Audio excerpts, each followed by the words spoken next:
네, 저희 준비된 시간이 다 되어 갑니다. 착석해 주십시오.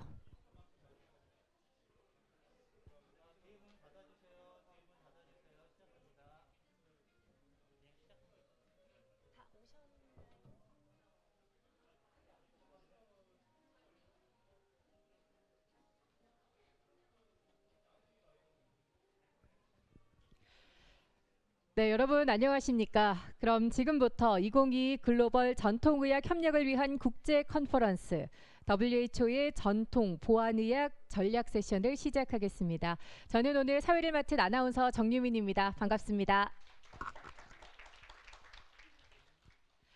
네, 이번 세션은 세계보건기구 WHO의 전문가들을 모시고 WHO 글로벌 전통의학센터에 대한 소개와 함께 WHO의 전통의학 정책 및 프로세스를 직접 듣기 위해 마련된 자리입니다.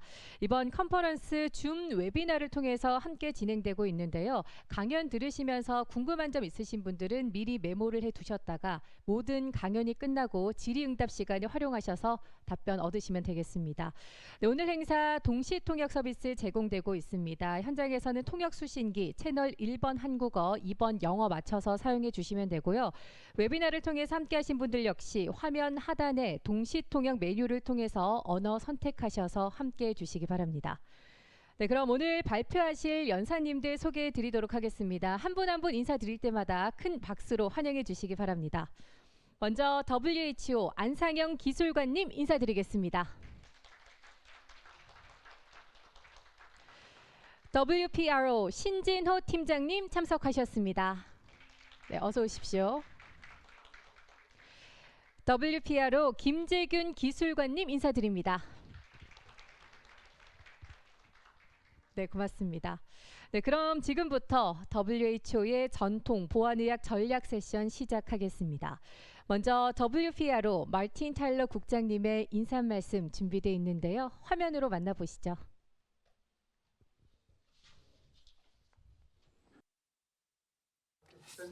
존경하는 내외 기빈 여러분, 전문가 여러분, 동료 여러분, 안녕하십니까? 오늘 이렇게 여러분들을 2022 글로벌 전통의학 협력을 위한 국제 컨퍼런스에 환영하게 되어서 매우 기쁘게 생각을 합니다. 특히 WHO 세션에 오신 것을 환영합니다. 시작에 앞서서 먼저 대한민국의 보건복지부 그리고 한국한의학진흥원 측의 본 행사를 주최 및 조직해 주신 데 대해서 심심한 감사 말씀드립니다. 코로나19 팬데믹으로 인해서 전 세계 보건의료 서비스의 한계가 극렬히 노출이 되었다라고 생각을 합니다만 동시에 각 지역별 여러 자원과 또 전통의학의 가능성을 엿볼 수 있는 계기가 되었다라고 생각을 합니다. 전통의학은 근거리에서 신뢰 그리고 가치 있는 서비스를 제공을 하고 있는 의학으로서 보건의료 시스템을 보완할 수 있다라고 생각을 합니다. 또 뿐만 아니라 전통 보안의학의 경우 사람들을 힐링하고 또 건강을 유지하는 데 많은 도움을 주고 있다고 생각을 합니다. 전통 보안의학의 가능성 그리고 잠재력은 코로나19로 인해서 우리가 엿볼 수 있었고 그로 인해서 현재 많은 국가들이 그 가능성을 엿보고 있습니다. 지난 2년 동안의 팬데믹은 우리 사회 전반 그리고 우리 일상생활 깊숙이 많은 영향을 미쳤습니다. 그리고 전 세계적으로 많은 변화를 불러왔습니다. 이에 따라서 많은 국가들은 전통의학 관련해서 정책 우선순위를 다시 손보고 있으며 또 뿐만 아니라 우리의 생각, 일, 휴식, 그리고 개인 관계, 그리고 건강 부분에 있어서도 획기적인 변화가 나타남에 따라서 전통의학의 역할이 부상하고 있습니다. 또한 팬데믹 기간 동안에 서태평양 지역에서는 서태평양 지역의 보건, 웰빙을 위한 전통 및 보안의학 활용에 대한 지역 프레임워크 구축 결의안이 채택이 되었습니다. 이를 바탕으로 해서 전통 보안의학을 활용함으로써 웰빙 그리고 보건을 증진하기 위한 연구가 이루어지고 있습니다. WHO는 서태평양 지역에서 해당 프레임워크를 바탕으로 그리고 국가별 환경 그리고 우선순위를 바탕으로 해서 전통의학을 더욱더 증진하고자 노력을 하고 있습니다. 그래서 오늘 이 ICTM 2022를 통해서 전문가 여러분들의 경험 그리고 아이디어를 나눌 수 있기를 바랍니다. 올해는 WHO 글로벌 전통의학센터가 개소한 해이기도 합니다. 전 세계 6개 지역들이 함께 협업을 하고 또 증거, 학습 데이터, 분석, 지속 가능과 형평성, 혁신, 기술 등을 활용을 함으로써 세계보건의료에서의 전통의학의 역할을 더욱더 강화하고자 노력하고 있습니다. 해당 지역 프레임워크를 바탕으로 그리고 글로벌 전통의학센터의 비전과 전략을 바탕으로 해서 우리는 실천을 통해 보편적인 의료 보장을 위해 힘써야 된다고 생각을 합니다. 오늘 컨퍼런스를 통해서 다음의 결과를 도출하기를 목표로 하고 있습니다. 무엇보다도 정부 그리고 전문가 협회 등 전 세계 이해 당사자 간 전통의학 관련 장기 비전을 재확인하고 공유할 수 있기를 바랍니다. 보건 시스템의 이를 바탕으로 해서 전통 보안 의학이 더 통합됨으로써 국민들의 건강 그리고 웰빙을 향상할 수 있기를 바라고 궁극적으로는 보편적인 의료 보장을 각국의 상황 그리고 역량에 맞추어서 담보할 수 있기를 바랍니다. 두 번째, 오늘의 대화를 바탕으로 해서 다양한 아이디어를 나눔으로써 또 해안을 나눔으로써 전통 그리고 보안 의학을 뉴 노멀 시대에 건강 그리고 웰빙 개선을 위해서 활용할 수 있기를 바랍니다. 오늘 컨퍼런스를 통해서 여러분들께서 많은 유익한 토론과 정보를 얻으실 수 있기를 바라며 전통 그리고 보안 의학을 해당 지역에서 더욱더 드높이는 데 기여해 주실 것을 바랍니다. 경청해 주신 여러분 감사합니다. 유익한 세션 되시기 바랍니다. 네, 고맙습니다. 자, 오늘 이 자리에 함께하신 모든 분들을 위해서 따뜻한 환영의 말씀과 함께 코로나19 이후에 전통 보안의학의 활성화를 위해서 전 세계적으로 많은 노력을 했었는데요. 오늘 이 자리가 그에 대한 경험과 또 정보를 활발히 공유할 수 있는 자리가 됐으면 한다라는 말씀 전해주셨습니다. 고맙습니다. 네, 그럼 지금부터 본격적인 발표 이어갈 텐데요. 먼저 WPRO 샤이마 크루바라 국장님께서 WHO 글로벌 전통의학센터 개요 및 협력을 위한 기회에 대해서 발표해 주시겠습니다. 저희 발표 이후에 질의응답 시간 예정이 돼 있으니까요. 궁금하신 점 미리 메모해 두셨다가 질의응답 시간을 활용하시면 되겠습니다. 저희 영상으로 먼저 첫 번째 발표 만나보시겠습니다. 여러분 안녕하십니까? 저는 샤르마 크루빌라라고 합니다. 저는 새로 신설된 WHO의 글로벌 전통의학센터 대표입니다. 또한 보편적 의료 보장과 관련된 WHO의 선임 전략 자문이기도 합니다. 먼저 오늘 여러분들 앞에서 WHO 글로벌 전통의학센터를 소개하게 되어서 매우 기쁘게 생각합니다. 오늘 이 자리에 참석해주고 계시는 많은 전문가분들과 앞으로 많은 협력이 있기를 기대합니다. 자, 그러면 먼저 잠시 저희 센터를 소개하는 동영상을 보여드리고 그런 다음에 발표를 진행해 보겠습니다.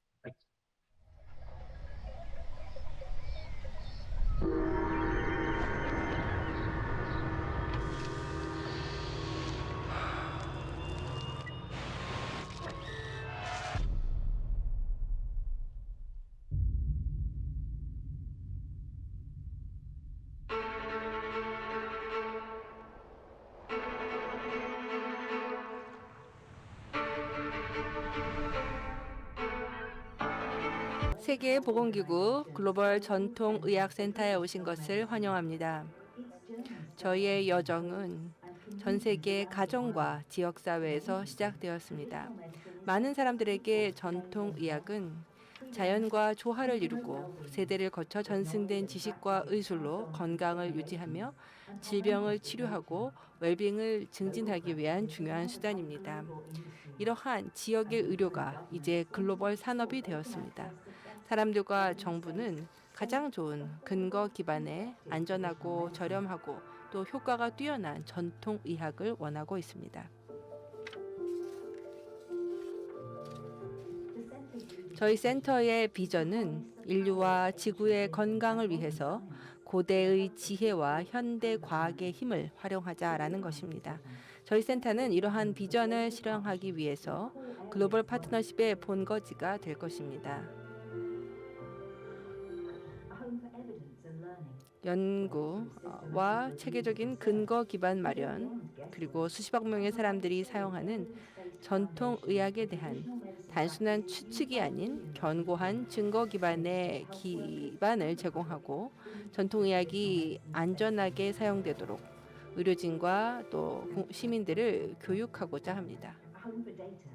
또한 데이터와 분석의 중심지로서 정보 시스템에 기반한 설문조사를 통해서 현대의 전통의학의 활용 정도와 영향력을 보다 정확히 파악하고 이러한 데이터를 모니터링하고 분석해서 정부와 의료 종사자 그리고 산업체, 개인이 보다 정확한 결정을 내릴 수 있도록 지원합니다. 자연자원을 보호하고 고대 유산의 문화와 생물 다양성을 기반으로 보다 지속가능한 미래를 창조하는 것 역시 저희의 목표입니다. 이를 위해 저희는 지속가능성과 형평성을 추진합니다.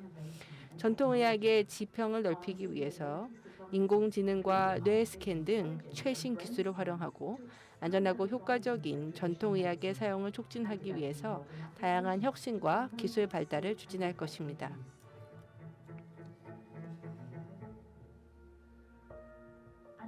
또한 글로벌 네트워크 기반의 지식 허브로서 역할할 것입니다.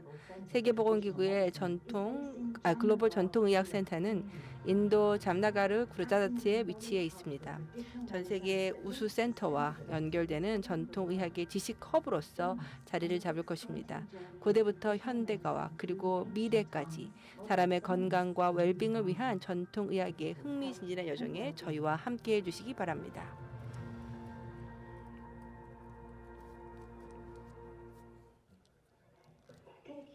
예, 여기까지가 비디오였었고요. 그러면 이제부터는 왜 WHO는 이런 센터를 시작했는가에 대해서 말씀을 드리겠습니다. 코로나 팬데믹에서 우리가 점차 회복을 하면서 사실 모든 나라들이 다 가능한 모든 의료 자원을 동원해서 더 나은 재건을 추진하고 있습니다. 그런데 전통의학이 전 세계 모든 사람들 그리고 모든 나라에 줄 수 있는 잠재력은 아직까지는 충분히 활용이 안 되고 있습니다. 현재 80%의 국가들이 공식적으로 WHO의 전통의학 관련된 보고를 하고 있는데요. 바로 이 국가들이 가장 많이 요구하는 게 뭐냐면 바로 전통의학에 있어서 근거를 마련해달라, 데이터 표준과 규정을 정해달라, 그리고 전 세계의 베스트 프랙티스를 함께 공유하자라는 것이었습니다. 물론 전통의학이 공식적으로 인정된 사례들이 좀 있죠. 예를 들어서 1차 의료에 대한 아스타나 선언에서도 전통의학을 인정했습니다. 하지만 이 선언이 갖는 잠재력은 아직까지 현실화되지 않았습니다. 그런데 이렇게 정부나 어떤 공식적인 차원에서는 그 잠재력이 현실화되지 않았을지라도 제약업계의 상황은 좀 다릅니다. 이미 천연의약품, 생약 이런 것들이 전체 허가의약품의 40%가량을 차지하고 있고요. 수조 달러의 산업이 현재 전통의학, 또 생약, 뷰티 제품, 웰니스 관련해서 부상하고 있습니다. 또한 과학과 기술 역시 눈부시게 발전해 왔습니다. 2,500여 건 이상의 전통의학 관련된 연구가 코로나와 관련해서만 이루어진 바가 있고요. 또한 환경 문제, 종다양성, 그리고 토착 자원 등과 관련한 전통의학 분야의 연구도 다양하게 이루어지고 있고 또 고위급에서의 논의도 활발합니다.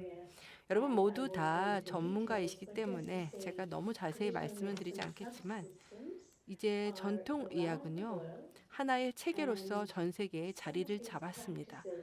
그리고 일부 전통의학의 프랙티스 같은 경우에는요 원래는 일부 지역에 특화되어 있던 프랙티스였지만 이제는 글로벌한 현상으로 확대가 되면서 수백만 명이 도입하고 수행하고 있는 그러한 프랙티스도 많습니다. 국제적으로도 인정을 많이 받았는데요. 예를 들어서 알테미신, 즉 개똥쑥은 노벨 생리학상까지 수상한 바 있습니다. 이렇게 각국의 요청이 있었기 때문에 WHO에서는 글로벌 전통의학을 방역의 전략을 마련해야겠다라는 노력을 시작했고 내년쯤에 이 전략이 마무리가 될 것입니다. 그리고 이 전략은 앞으로도 계속해서 업데이트되고 진화되면서 다양한 니즈에 부응하고 전통의학이 안전하고 효과적으로 전 세계적으로 활용되는 데 기여할 것입니다. 저희 글로벌 센터 역시 이러한 글로벌 니즈에 부응을 해서 WHO의 이러한 전략을 더더욱 확대시켜 나가는 데 기여하고자 합니다. 즉 다시 말씀을 드려서 이번 컨퍼런스에 참가해 주신 모든 전문가분들께서 그동안 해오셨던 이 일들을 더더욱 확대시키고 발전시키면서 여러분과 함께 협력하면서 이걸 더 키워나가자라는 것입니다. 저희 센터의 비전은요. 고대의 지혜와 현대 과학을 활용해서 사람과 지구를 위한 건강에 기여한다라는 것입니다. 저희가 추구하는 가치는 WHO의 가치와 일치하고 저희는 WHO와 동일한 글로벌 전통의학 전략을 추진할 것이고요. 또 SDG의 발전에 기여할 것입니다. 특별히 저희의 주력 분야를 잠시 말씀을 드리면요. 저희가 주력하게 되는 분야는 결국 WHO의 이러한 일들을 보완하고 보충하는 역할을 하게 될 텐데요. 일단은 리더십과 파트너십, 그다음에 근거 기반 학습, 데이터 분석, 지속 가능성과 평등성, 그리고 혁신과 기술 이렇게 나눠볼 수 있겠습니다. 간단하게 하나씩 말씀을 드리겠습니다. 먼저 리더십과 파트너십입니다. WHO 총재가 현재 요청한 게 있는데요. 바로 제1회 WHO 전통의학 글로벌 회담을 개최하자라는 것입니다. 그래서 2023년 9월에 개최가 될 것입니다. G20 정상회담과 함께 2023년 G20 의장국인 인도에서 개최가 될 것입니다. 그렇기 때문에 굉장히 좀 협력을 위한 좋은 기회가 생겨날 것이라고 생각하고요. 또한 이 과정에서 다양한 파트너십과 또 네트워킹이 이루어질 수 있을 것이라고 생각합니다. 또한 WHO 전통의학 관련해서 글로벌 자문 그룹을 설치할 것을 제시했었습니다. 근거를 마련하고 또한 WHO의 이러한 그 전통 보완 통합의학 그룹뿐만 아니라 WHO 전 기관의 과학, 학술 관련된 부서들과도 협력하려고 하고 있고요. 영내 연락사무소, 다학자 태스크포스팅과도 협력을 할 겁니다. 이렇게 해서 1차적으로 저희가 이제 집중하는 분야는 일단은 전통의학의 근거들이 어떤 게 있고 어디에 존재하는지를 파악을 하고요. 이 스콥에 대해서 검토를 하고 근거 수집을 진행하는 것이 저희의 1차적인 업무가 될 겁니다. 특히 요즘에 각종 신기술이 등장하면서 기대가 많이 모아지고 있죠.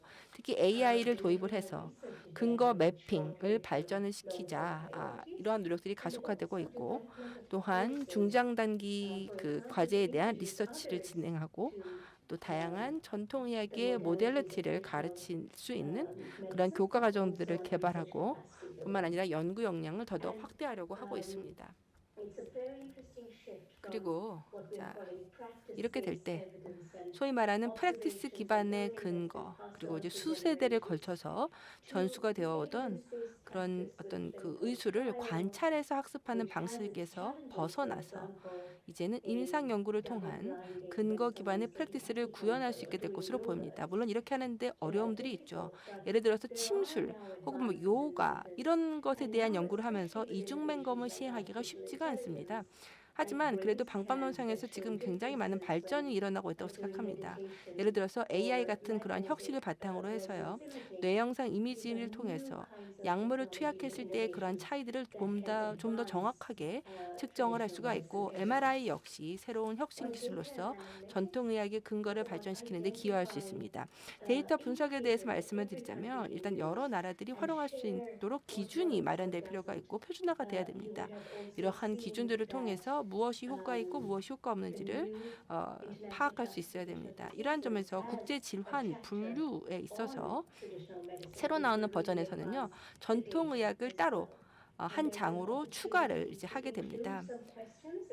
예, 그리고 또 WHO의 월드 헬스 서베이 플러스에 전통의학 관련된 질문들이 추가가 될 것입니다. 지속 가능성과 종다양성 그리고 평등성 역시 굉장히 중요한 분야라고 하겠습니다. 많은 분들이 다 아시겠습니다만 현재 UN 차원에서 기후 변화와 관련된 다양한 협상들이 이루어지고 있고 종다양성 관련된 협상이 이루어지고 있습니다. 그런데 이 기후 협상에 있어서도 전통 의학이 할 수 있는 역할 또 현지 자원과 현지의 지식, 권리 이런 것들을 보존하는 것이 얼마나 중요한가 이런 점들이 점점 더 주목을 받고 있습니다. 즉 전통의학이 다양한 분야에 있어서 기여할 수 있다는 것이죠. 자, 그다음에 혁신과 기술인데요. 여기서 말하는 혁신과 기술이라는 것은 결국 하이 임팩트를 낼 수 있는 혁신과 기술을 찾아내는 것입니다. 이러한 혁신과 기술들을 더 확대시켜서 사람과 정부에 도움을 줄 수 있는 다양한 분야를 찾아내자라는 것입니다. 그리고 또한 저희는 저희 새로운 빌딩을 세웠는데요. 이게 어떻게 보자면 우리만의 건물이 아니고 글로벌 공공재라고 할 수가 있겠죠. 그래서 이 빌딩을 관리하고 건설을 할 때에도 이것을 전통의학에 기반해서 굉장히 새로운 업무 프로세스들을 도입을 했었습니다. 예를 들어서 건물을 설계할 때에도요. 풍수나 바스트, 샤트라 같은 이러한 전통의학의 원칙들을 반영을 해서 진행을 했습니다. 마지막으로 앞으로 이제 좀 더 활발한 논의가 있었으면 하는 부분을 말씀을 드리자면 바로 협력과 관련된 기회입니다. 그래서 이러한 점에서 봤을 때 정부에서 일종의 친구 그룹이라고 해야 될까요? 전통의학을 함께 발전시켜 나갈 수 있는 그러한 그룹들을 국가 간에 만들면 좋을 것 같습니다. 그래서 이러한 그룹을 중심으로 글로벌 어젠다, 영내 어젠다를 추진해 나가는 것이죠. WHO에서 글로벌 정상회담, 그러니까 2023년 정상회담을 할 때에 이 그룹에서 어젠다를 제시하는 겁니다. 그리고 회원국 간의 지식 공유의 장을 제공하고 전문가들이 서로 연구 결과를 공유하고 이행 경험을 공유할 수 있는 무대를 제공할 수 있을 것 같고요. 또한 글로벌 데이터베이스를 구축을 해서 원래 기존에 있었던 전통적인 국가 의료 체계 내에 있는 데이터베이스와 서로 연계를 시키는 방법도 생각해 볼 수 있을 것 같습니다. 즉 전통 의학을 무조건 기존 시스템에 맞춰서 들어가도록 하는 것이 아니라 상호 정보에 기반한 그러한 학습의 장을 마련하는 것입니다. 그리고 또한 다양한 지표들을 개발을 해서 전통 의학의 효과를 다방면으로 평가하고 측정할 수 있도록 해야 될 것이고요. 또한 네트워크와 파트너십을 확장하는 것도 중요합니다. 그러한 점에서 정부와 전문가들이요. 저희 센터에 파견을 나와도 좋을 것 같습니다. 저희 센터 자체가 글로벌 센터이기 때문에 여러분 모두 저희 센터에 와서 단기간이라도 근무하는 것에 대해서 너무 환영합니다. 이런 식으로 해서 앞으로 더 협력이 많이 진행될 수 있기를 바랍니다. 뿐만 아니라 의료진 그리고 환우회 등과도 우리가 좀 더 협력을 할 필요가 있습니다. 이런 식으로 해서 전통의학의 안전성과 유효성을 평가하려는 글로벌한 노력이 더 진전을 이루어야 할 것이고요.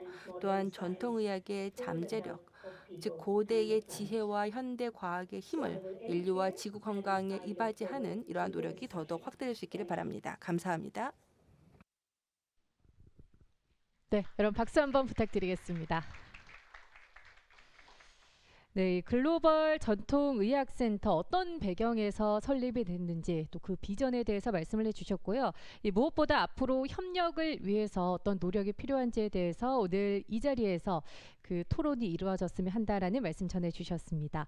네, 계속해서 다음 발표 이어갈 텐데요. 앞서 말씀드렸지만 오늘 네 분의 발표가 다 끝나고 나서 질의응답 시간 이어지니까요. 궁금한 점 까먹지 않도록 미리 적어두셨다가 저희 질의응답 시간 잘 활용해 주시기 바랍니다.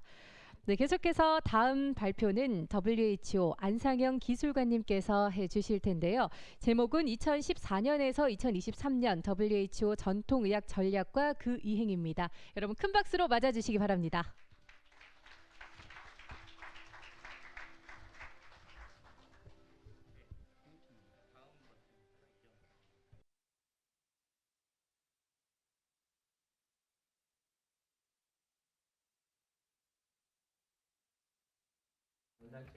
네, 여러분 안녕하십니까? 먼저 시작에 앞서서 저를 이렇게 귀한 자리에 초대해 준 데 대해서 감사 말씀드립니다. 주최해 주신 보건복지부에 감사 말씀드립니다. 본 패널 세션에 구루빌라님 그리고 신진호 팀장님, 김재균 기술관님과 함께 발표를 진행하게 되어서 매우 기쁘게 생각합니다. 소개해 주신 대로 오늘 제가 말씀드릴 주제는 바로 WHO의 전통의학 전략 2024-2023 그리고 그 이행입니다. 저는 전략에 대해서는 이미 잘 아실 거라고 생각을 해서요. 주로 뒷부분인 이행에 대해서 여러분께 설명드리도록 하겠습니다.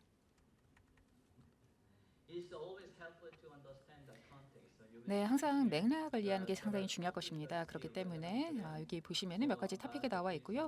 우리와 관련 있는 내용들이 많이 있습니다.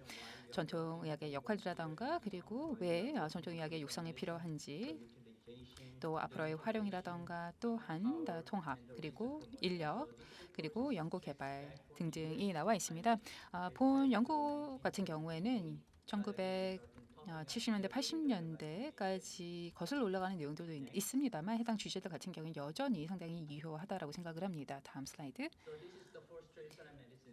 네, 지금 보시는 것이 첫 번째 전통의학 관련 WHO 전략이 되도록 계획했습니다. 2002년도부터 2005년까지 많은 회원국들에게 가이드 역할을 해주었는데요. 보시면 내용이 그렇게 많지는 않습니다만 2차 글로벌 전략이 그 앞전에 있었습니다. WHO에서는 2004년도부터 2007년까지 의학 전략을 발표를 한 바 있고요. 그다음에 2008년도부터 2013년도에 발표를 한 바 있는데요. 전통의학이 해당 전략에 언급이 되었습니다. 이런 식으로 전통의학 같은 경우에는 WHO 의학 전략 또는 기타 전략의 항상 일부분을 차지해왔다고 볼 수가 있겠습니다. 그 중에서도 전통 그리고 보안의학 관련해서 서베이가 2000년도 초반에 시행이 된 바 있습니다. 다음 슬라이드. 뒤로 가주시기 바랍니다.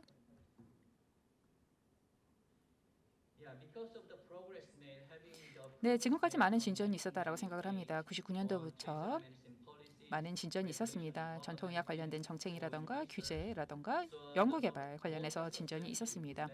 WHA 같은 경우는 2009년도에 사무총장에게 요청하기를 WHO의 전통의학 전략을 업데이트할 것을 강조를 하였습니다. 그렇게 함으로써 전통의학과 관련되어서 각 국가별 발전 사항 그리고 새로운 도전 과제를 규명하고자 하였습니다. 그리고 앞서서도 말씀드렸습니다만 2012년도에 TM 그리고 CAM 관련해서 2차 글로벌 서베이가 진행이 되었습니다.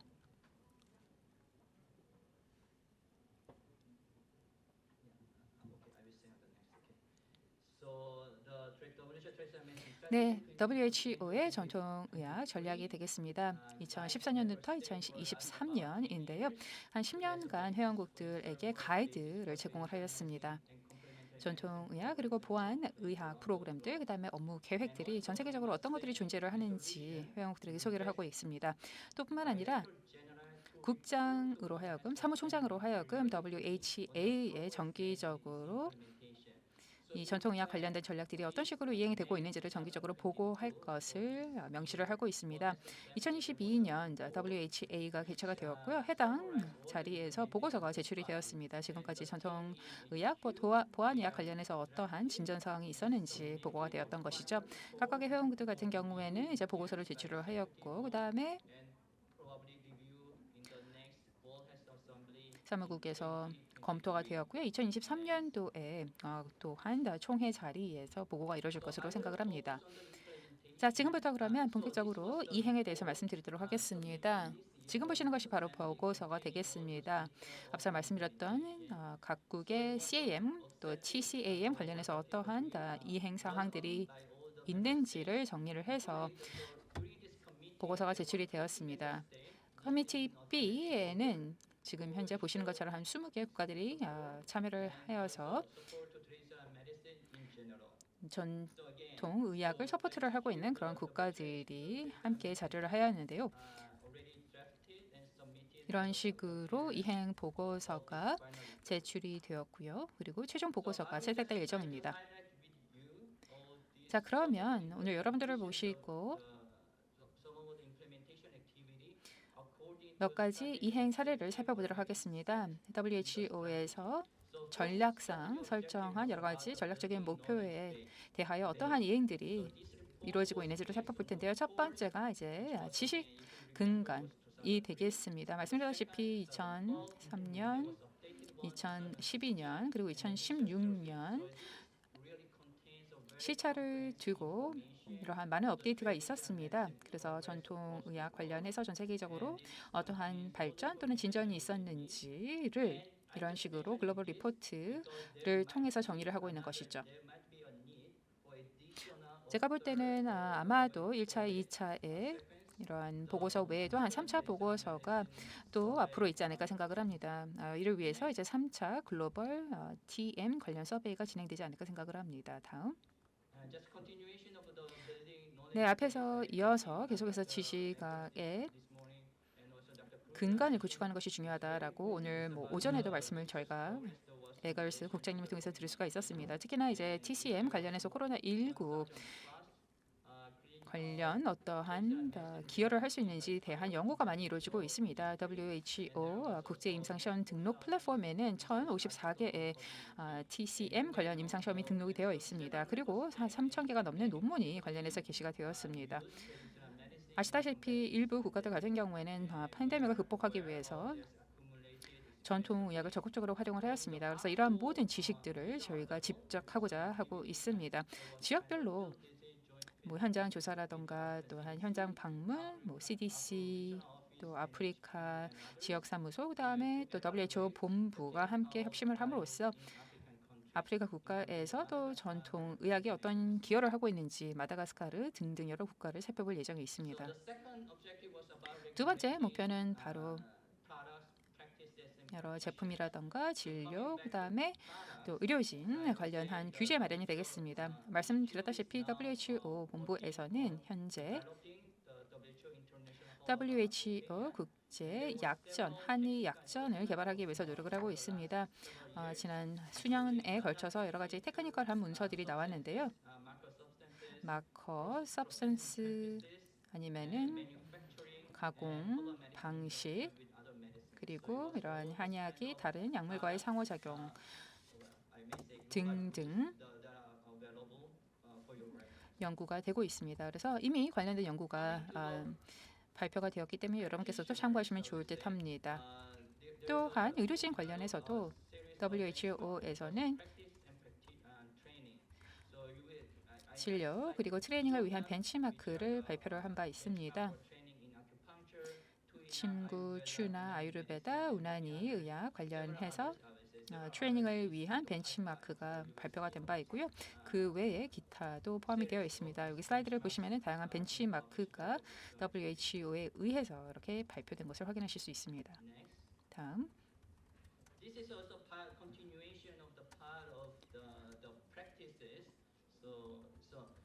네, 한의 진료 관련한 내용이 되겠습니다. ICD-11에 전통의학 관련 챕터가 포함이 되었습니다. 올해 초에 발효가 되었습니다. TM 챕터 모듈 1이 이미 개발이 완료가 되었고요. 그 다음에 TM 챕터 모듈 2가 지금 아유르베다라던가 또 인도 의학이 포함이 되어 있는데 현재 개발 중에 있습니다.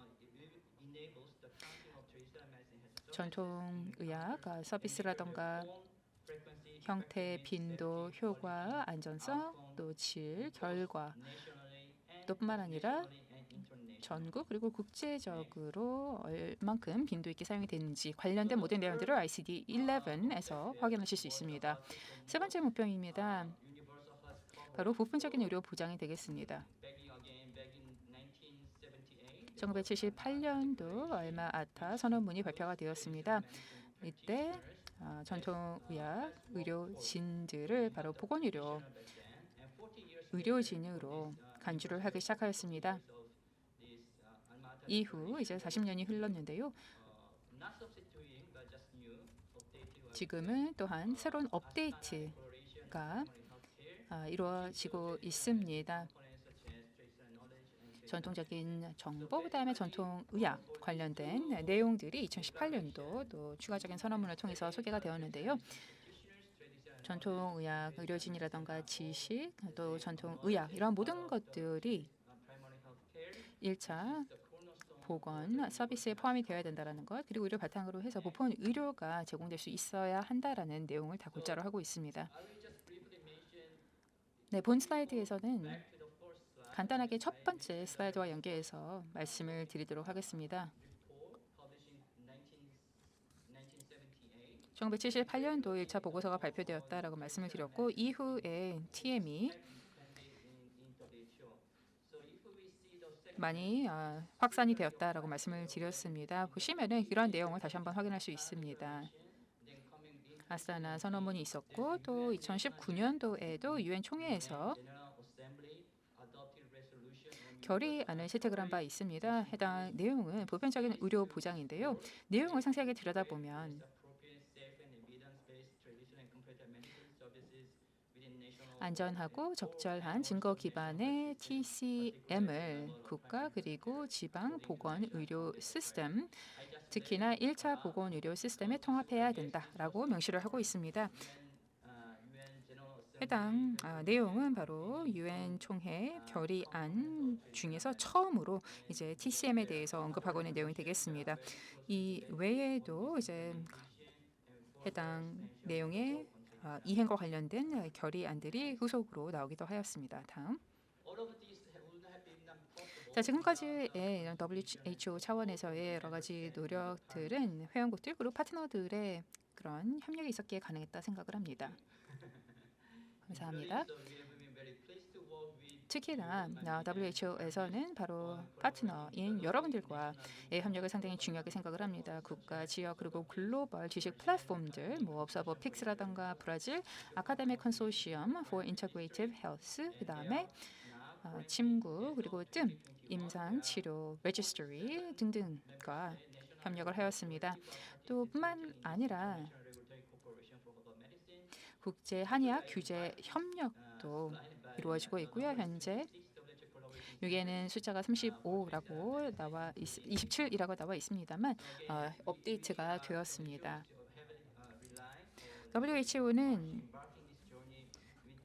전통의학 관련해서 파트너들 그리고 회원 국가들과 함께 노력할 것을 기대하고 있습니다. 지금 보시는 것은 이제 마지막 슬라이드가 될 텐데요. 첫 번째 슬라이드와 크게 다르지 않습니다. 다시 한번 여러분들께 10년 전 WHO가 설정했던 목표를 다시 한번 상기시켜 드릴까 합니다. 이를 위해서 지난 10년간 많은 예행 당사자들이 함께 협업을 했다고 생각을 합니다. 지금 보시는 내용 중에 일부 같은 경우에는 앞으로 향후 10년 동안에도 매우 유효한 내용이 있을 것이고요. 또 일부 같은 경우는 업데이트라던가 수정 또는 보완이 필요한 내용도 있을 것입니다. 하지만 그럼에도 불구하고 이 전통 보안의학 관련한 WHO의 노력에 많은 회원국들 그리고 파트너 여러분들께서 향후 10년 동안의 새로운 전략을 위해서 함께해 주실 것을 기대합니다. 감사합니다. 네, 발표 잘 들었습니다. 2014년부터 이행돼 온 이 WHO 전통의학 전략에 대해서 말씀을 해주셨고요. 말씀처럼 앞으로 이제 10년도 참 기대가 됩니다. 네, 발표 잘 들었습니다. 네, WHO의 전통 보안의학 전략 두 번째 세션 시작하겠습니다. 먼저 첫 발표는 WPRO 신지우 팀장님께서 해주실 텐데요. 발표 제목은 의료제품의 품질, 안전성 및 효능 보장을 위한 규제 시스템 강화, 글로벌 정책 및 프로세스입니다. 여러분 큰 박수로 맞아주시기 바랍니다.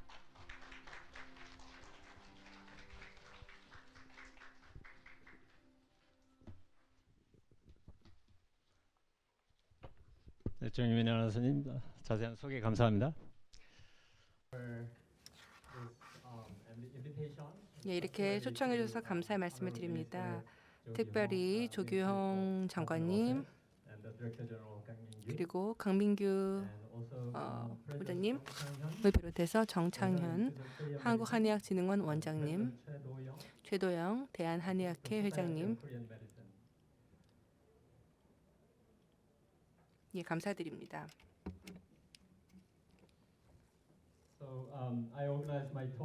예, 여기 보시게 되면 제 발표 순서가 나와 있는데요. 여기에 있는 순서대로 발표를 진행을 하도록 하겠습니다. 근데 대부분의 제 발표는 아마 리더십 쪽이 될 것입니다. 오늘 오전에 루디 레거스 국장님께서 WHO의 6대 분야에 대해서 말씀을 해주셨죠. 예, 그래서 첫 번째 주력 분야가 바로 리더십과 관련된 것이었습니다. 그래서 글로벌 우선순위와 전략을 세우는 데 있어서의 리더십에 대해서 이야기를 해주셨는데요. 저는 오늘 저희 발표를 통해서 좀 다른 시각에서 WHO의 이제 전반적인 목표들, 그러니까 뭐 보편적 의료 보장이라든지 이런 것들을 어떻게 추진하는지, 또 영내 액션 어젠다를 어떻게 추진하는지, 그리고 정책과 전략에 있어서의 벤치마킹, 그리고 WHO에서 지금 새롭게 내놓고 있는 그러한 그 신뢰할 만한 프랙티스에 대한 인정과 관련된 이런 부분들을 좀 말씀을 드리도록 하겠습니다. 앞에서도 말씀을 하셨지만은 세계보건기구에 대해서 간단히 말씀을 드리자면요. WHO가 어떤 역할을 하는 기관인지 잠시 설명을 드리면, 저희 WHO는 유엔 산하의 보건에 관련된 특별 기구입니다. 예, 정보관 기구라고 보시면 되겠고요. 그래서 회원국이 있겠고, 그리고 각국의 정부 수반이 WHO를 대표해서 의사결정 과정에 참여합니다. 그리고 또한 이 세계 보건 총회 그리고 영내 총회에서 나오는 그러한 결의안들을 통해서 WHO는 다양한 분야에 있어서 리더십을 발휘하고 있는데요. 각국의 지원을 한다든지 트렌드를 모니터링한다든지 또 표준을 만들어 나가고 보건 관련된 연구를 하는 데 있어서 리더십을 제공하고 있습니다. WHO는 하나의 한 층으로 된 중앙 기구가 아니고요. 탈중심의 분산형 기구라고 할 수 있습니다. 전 세계 여러 곳에 진출해 있는데요. 일단은 제네바에 본부가 있고 6개의 영내 사무소가 있습니다. 그리고 150여 개의 국가 사무소가 있습니다. 그래서 굉장히 좀 탈중심화되어 있는 조직이다. 하지만 하나로 뭉쳐서 일하는 조직이기도 합니다. 특히 저는요.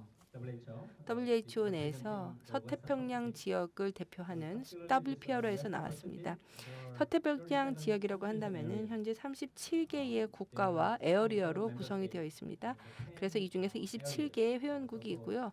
그다음에 10개 에어리아가 또 참여를 하고 있는데요. 이 10개 에어리아는 저희가 영역이라고도 부릅니다.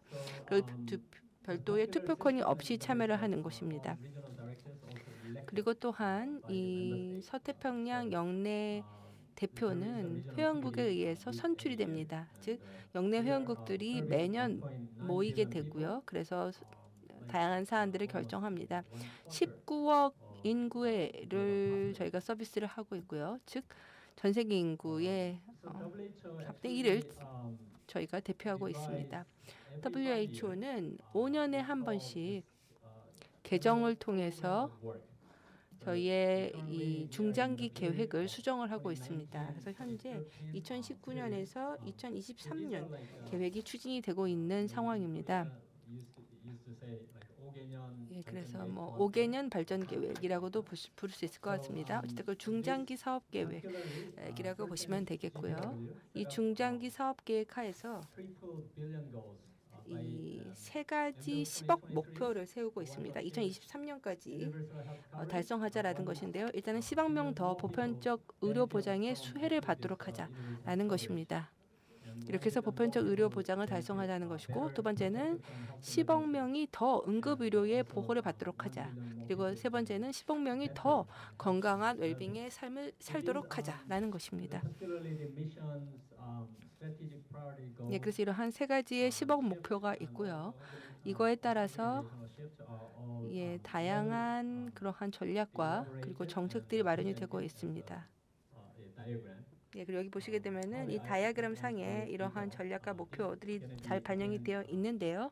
이걸 자세히 말씀을 드리지는 않겠고, 또 앞으로 5년 이후에 그러니까 2024년이 되면은 또 5개년 계획이 나오게 되면서 바뀌게 될 것입니다. 그리고 이 세 가지 시범 목표와 관련해 가지고 측정하는 방법도 지금 개발이 되고 있는데요. 실제 진척 상황들을 어떻게 보고할 것인가 하는 겁니다. 예를 들어서 UHC 관련된 부분이라든지 응급의료 그리고 보다 건강한 삶과 관련해서 어떻게 이 진척 상황을 추적할 것인가에 대한 다양한 방법들이 제기되고 있는데요. 특히 전통의학이 UHC 관련해서 많은 기여를 해주고 있다라는 것이 확인이 됩니다. 예, 그래서 1.1에 보게 되면은 양질의 필수 보건 서비스에 대한 접근성을 확대하는 데에도 기여해주고요. 1.3 보시게 되면 1차 보건 의료를 위한 필수 의약품, 백신, 진단기기, 의료기기의 공급 확대를 하는 데 있어서도 전통의학이 도움을 준다라는 것이 확인이 되었습니다. 또한 저희 영내 사무소는 예, 전반적인 정책과 예, 글로벌 제13차 중장기 사업 계획을 서로 연계를 해서 추진을 하고 있습니다. 또한 For the Future라고 하는 이러한 새로운 어젠다를 내놨는데요. 예, 그래서 이 과정에서 각국의 상황을 최대한 잘 반영해야 된다라고 하는 것이 강조가 되었습니다. 신영수 전 대표님께서 예, 저희 WPRO를 이제 이끌어주고 계셨었는데요.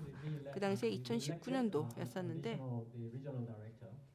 그때 이제 저희가 다시 이 대표를 재선출하게 되었죠. 근데 어찌됐건 이후에 For the Future라고 하는 이 새로운 어젠다가 나오게 되었습니다. 예, 그래서 여기 이제 보시게 되면 뭐 항생제 내성과 같은 그러한 의료 안보 그리고 비전염성 질환과 노화, 기후 변화, 환경과 건강 그리고 소외계층에 대한 포용 이런 것들을 이제 주력 분야로 하겠다라고 얘기를 하고 있습니다. 대부분의 이 전통의학 분야 같은 경우에는 사실은 이 네 가지 주력 분야 모두에 해당될 수 있다라고 하겠는데요. 특히 비전염성 질환과 노화 그리고 소외계층에 대한 포용 측면에 있어서 더더욱 효과를 발휘할 수 있을 것으로 보입니다. 특히 의료 서비스의 평등성을 제공한다는 측면에서도 유용할 거라고 생각이 되고요. 그다음에 운용상에 있어서의 이제 변화가 일어나게 되는데요. 여기 보시게 되면 몇 가지 어젠다가 나와 있습니다.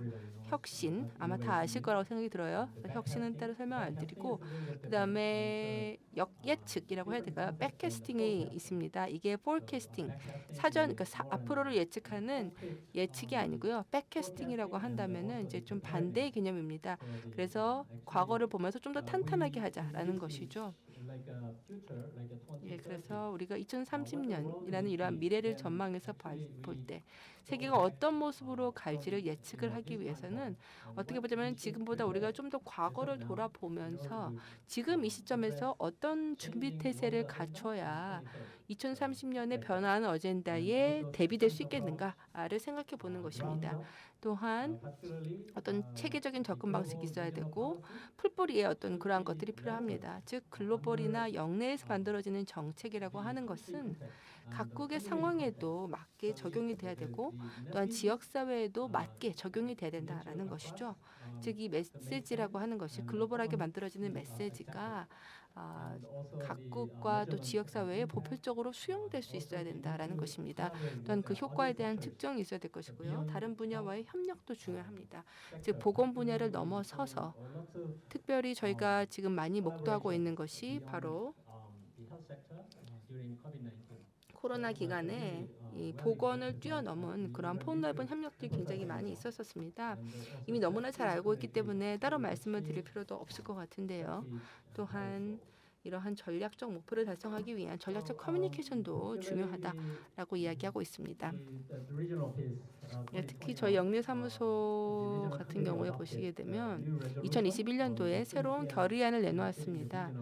특히 전통보안의학을 활용을 해서 이 For the Future라고 하는 우리 비전을 달성하자라고 하는 것인데 이 부분은 이따가 김재규 기술관님께서 좀 더 자세히 설명을 해주실 거기 때문에 넘어가도록 하겠습니다.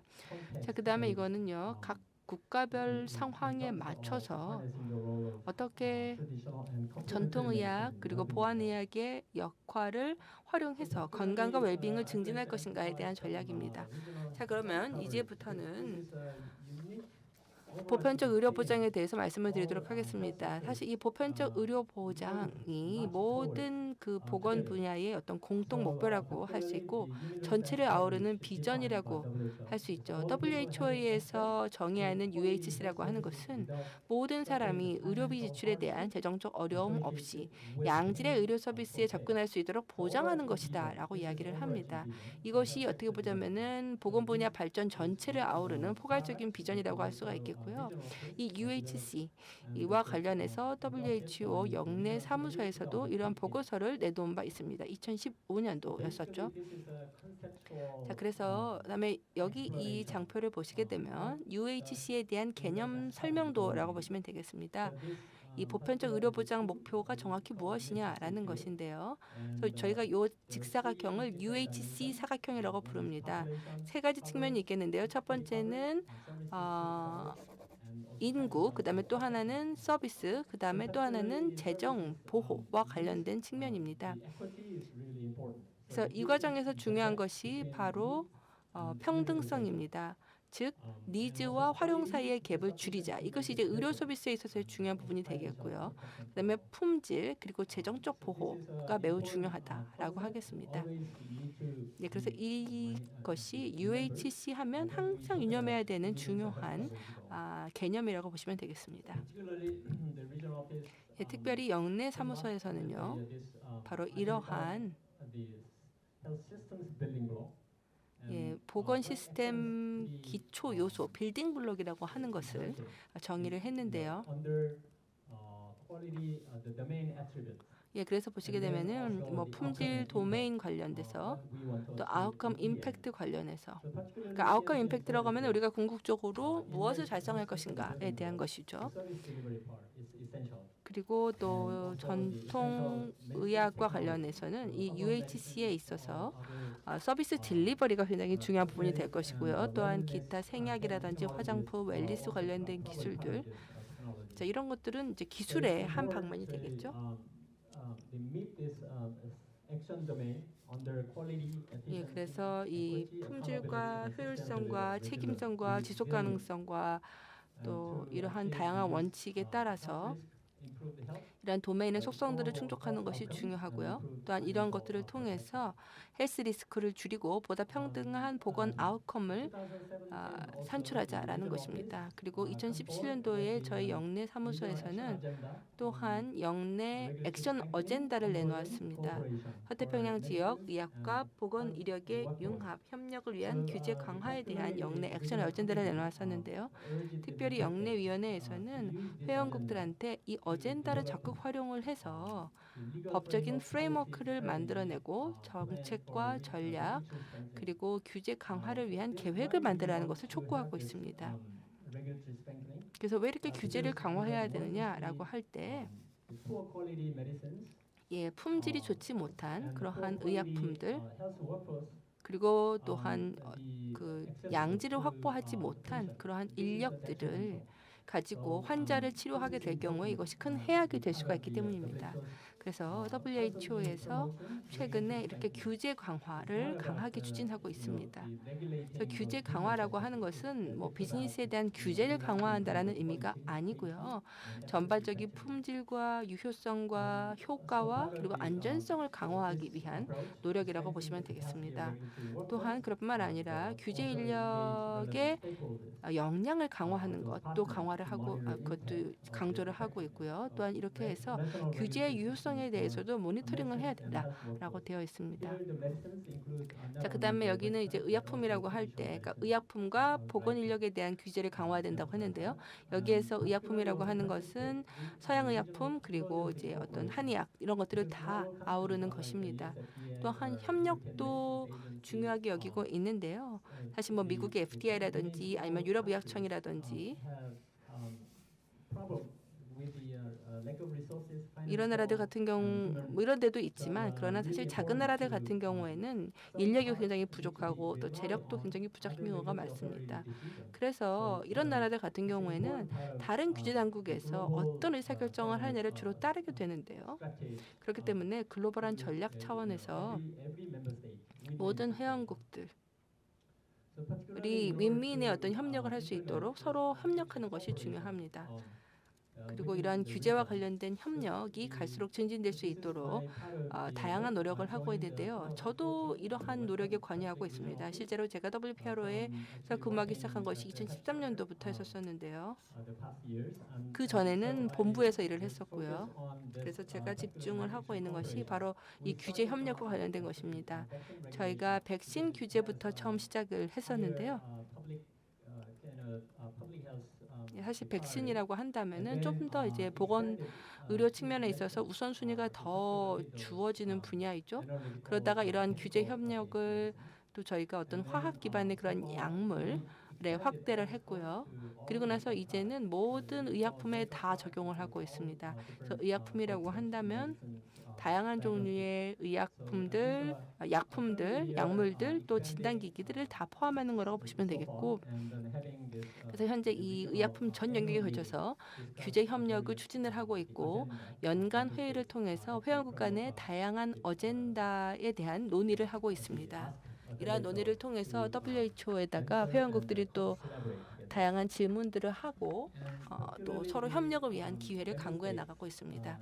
또한 회원국들에서는 이러한 NRA 벤치마킹이라고 하는 것을 도입을 했는데요. 이게 이제 규제 강화를 위한 하나의 전략이라고 보시면 되겠습니다.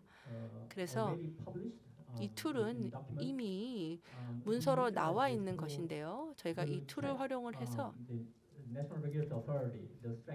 각 규제 당국의 강점과 약점을 평가하고 그 갭을 어떻게 극복할 것인가에 대한 전략을 마련하는 것입니다. 특히 올해 같은 경우에 보시게 되면요. 식약처와 관련해서 특히 의약품과 그리고 백신 규제와 관련해서 평가가 있었었고요. 그리고 WHO Listed Authority 프로세스를 거쳤습니다. 이게 뭐냐면 저희가 새로 만들어낸 것인데요. 회원국 간에 있어서의 어떤 신뢰성 그리고 인증을 위한 것입니다. 그래서 제품과 관련된 의사결정에 있어서 신뢰성을 더 확보하기 위한 WHO 새롭게 도입이 된 규정이라고 보시면 되겠고요. 중국에서도 이러한 부분에 참여를 하고 있고 현재 지금 보시게 되면은 레벨 3 정도의 규제를 달성을 하고 있습니다. 현재 저희가 필리핀 FDI하고도 협력을 해서 이러한 벤치마킹 프로세스를 진행을 하고 있고 말레이시아하고도 진행을 하고 있습니다. 그래서 이러한 규제 기능과 관련해서 특히 이제 특정 의약품에 대한 규제 기능을 말씀을 드리자면 사실 생약이다라고 하게 되면요. 이제 이러한 생약 같은 경우에도 이제 규제라고 할 때 이렇게 엔트리와 엑싯이 있는데요. 엔트리라고 하면은 그러니까 처음에 시장에 진입할 때인데요. 이때 이제 중요한 게 세 가지가 있습니다. 먼저 허가, 그리고 두 번째는 임상 시험에 대한 감독, 그다음에 마케팅 허가, 등록을 들 수가 있겠습니다. 예, 그리고 이제 GMP라든지 이제 또 테스팅, 그리고 정도 관리, QA, 시장 감시, 감독 이런 것들이 이제 중간에 이루어지게 되고요. 그런 다음에 제품에 따라서 이제 엑싯 단계에 들어서게 되면 뭐 예를 들어 품질상의 하자가 있다. 그러면은 시장에서 이제 리콜이 되겠죠. 아니면은 완벽하게 이제 단종이 되는 경우가 있습니다. 라이센스가 만료가 되면서요. 자, 그다음에 이거는 보시게 되면 단계적인 규제 강화를 보여주고 있는데요. 왜냐하면 국가마다 상황이 다르기 때문에 일부 국가에서는 수입만 하기도 하고 일부 국가에서는 수입도 하고 생산도 하고 일부 국가에서는 수출까지 하는 나라들도 있겠죠. 그래서 국가마다 상황이 다릅니다. 그래서 각국의 상황에 맞게 규제나 어떤 기능성에 있어서의 강화, 그러니까 요구하는 그 강화 수준이 다른 겁니다. 그러니까 모든 수입국이라 하면은 기본적으로는 네 가지 기능을 갖춰야 되는데요. 일단은 라이센싱, 그리고 두 번째는 마케팅 허가, 그리고 세 번째는 시장 감시, 그리고 약물 감시입니다. 자, 그다음에 NRA 벤치마킹에 대해서 보시게 되면은요. 여기에 대해서 좀 역사적 배경을 조금 말씀을 드리겠는데요.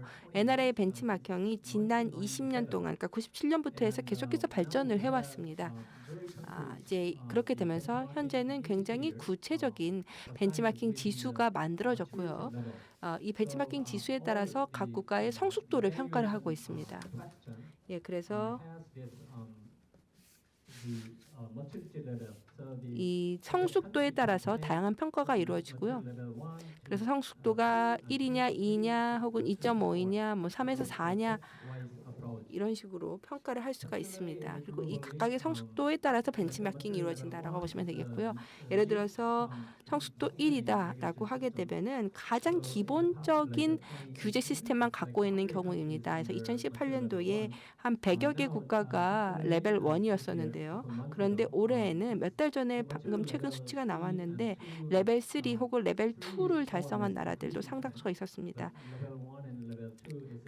그래서 레벨 3에 참여하는 국가들이 점점 더 늘어나고 레벨 1과 레벨 2의 국가들은 점점 줄어드는 모습을 보여주고 있는데요. 그 말은 뭐냐면은 각국이 어떻게든 이 성숙도를 더 끌어올리기 위해서 그만큼 많은 노력을 하고 있다라는 것입니다. 예, 그래서 이러한 벤치마킹 툴도 보시게 되면은 예, 백신에 적용되는 어떤 그러한 기능이 또 전통의학에 공통적으로 적용되는 경우도 있겠고요. 그 다음에 뭐 체외 진단계라든지 이런 데하고 같이 공통적으로 적용되는 경우도 있습니다. 예, 그래서 이런 것들을 활용을 하시게 되면은 다양한 어떤 그러한 법적 규정들도 효과적으로 비교를 할 수가 있습니다. 왜냐하면 규제당국은 법을 집행하는 기관인데요. 그리고 법에 따라서 이 사법권을 갖고 있는 것이기 때문에 이런 어떤 법적 비교도 중요하다라고 하겠습니다. 또한 조직도라든지 거버넌스라든지 이런 것들도 평가를 하는 것이고요. 그래서 보시게 되면은 이제 흔히 사용하는 그런 지수들이 나와 있습니다. 예, 그리고 또 이 전통의학 모듈과 관련해서 이게 앞에 말씀드렸던 이 보편적인 이 규제 기능만이 아니라 전통의학의 고유한 그러한 기능도 저희가 지금 추가를 하고 있습니다. 현재 이 고유한 기능과 관련된 추가는 김정현 선생님과 함께 저희가 현재 작업 중에 있고요. 또 여기는 이제 보시게 되면은 글로벌 벤치마킹 툴에 대한 성과 성숙도에 대한 겁니다. 1에서 4로 레벨을 나누게 되고요. 레벨 3다라고 하게 되면 이건 뭐냐면 WHO의 기본적인 가이던스를 다 충족을 하고 있고 안정적인 그리고 잘 작동하는 그러한 시스템을 갖추고 있다라는 것입니다. 그리고 이제 레벨 4 같은 경우에는 더 여기에서 개선이 되어서 다른 규제당국에서도 인정을 받는 단계에 이른 것입니다. 그리고 WHO는 또한 규제당국과에 있어서 다양한 협력을 추진을 하고 진행을 하려고 노력을 하는데요. 여기 보시게 되면은 관련한 여러 가지 활동들이 나와 있습니다. 예, 그래서 특히 이제 등록 심사를 촉진하고 더 신속하게 하기 위해서 규제당국 간에 있어서의 협력이 이루어지고 있습니다. 예, 그래서 이제 회원 기반이기 때문에 서로 어떤 트레이닝을 같이 진행하는 경우도 있고요. 같이 리뷰 프로세스를 진행하는 경우도 있고. 예, 또 그럴 뿐만 아니라 이제 위조 의약품이라든지 허위 의약품 이러한 그 품질이 굉장히 좋지 못한 그런 의약품에 대해서는 빠르게 정보를 서로 공유를 해서 이러한 의약품의 빠른 퇴출을 위해서도 노력을 하고 있습니다. 예, 그다음에 이거는 보시게 되면은요 약물 감시와 관련된 것입니다. 그래서 WHO의 국제 약물 모니터링 프로그램이 되겠고요. 37개 국가들이 함께하고 있습니다. 15개 국가들이 함께하고 있습니다.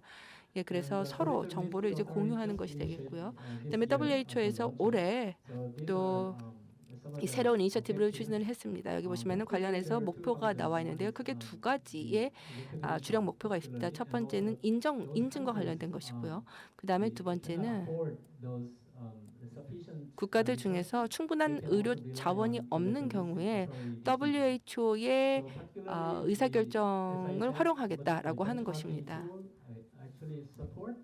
예, 그리고 저희 벤치마킹 툴이 이 WHO 리스트 프로세스를 지원을 하고 있습니다. 특히 성숙도 레벨이 3에서 4이다라고 하게 되면은 WLA로 등재가 될 수가 있습니다. 그래서 성과 측정 기준을 충족하게 되면 이 WLA라는 국가 리스트 안에 들어갈 수가 있게 되고요. 그러면은 여기에서 결정되는 의사 결정이 다른 나라에 영향을 줄 수가 있게 되는 것입니다. 자, 그다음에 저희는 굉장히 시스템에 집중을 하고 있죠. 특별히 타입 1 에러나 타입 2 에러가 발생하지 않도록 노력을 하고 있습니다. 즉 다시 말씀을 드려서 용인할 수 없는 품질의 제품이 시장 내에 유통이 되게 되면 이것은 소비자들에게 직접적인 해악을 주게 되겠죠. 그렇기 때문에 이러한 타입 1 에러에 대해서는 저희가 시장에서 절대 들어오지 못하도록 합니다. 자, 그다음에 타입 2 에러라고 하는 것은요. 이런 것들이 또 시장에 들어오게 될 경우에 이것이 리소스의 낭비가 될 수가 있고 또 언맨 니즈를 충족하는 기회를 늦출 수가 있기 때문에 이 부분 역시 우리가 막아야 합니다. 그래서 이러한 에러들을 막아서 신뢰와 접근성 그리고 평등성, 책임성을 높이자라고 하는 것이죠. 그래서 이러한 노력들을 통해서 지속 가능한 시스템을 구축하려고 하고요. 여기까지 해서 발표를 마치도록 하겠습니다. 여기 지금 정리한 장표가 있기 때문에 참조해 주시고요. 감사합니다. 네, 팀장님 발표 잘 들었습니다. 네, 이 규제 시스템 강화를 위해서 글로벌 정책 및 그 프로세스에 대해서 발표를 해주셨습니다. 고맙습니다. 네, 계속해서 이번 세션의 마지막 발표인데요. 역시 궁금하신 점 미리 메모를 해두셨다가 바로 이어지는 Q&A 세션을 통해서 활용하시면 되겠습니다. 네, WPRO 김재균 기술관님께서 발표해 주실 텐데요. 서태평양 지역의 전통 및 보안의학을 위한 지역 프레임워크에 대해서 발표하시겠습니다. 여러분 큰 박수 부탁드립니다.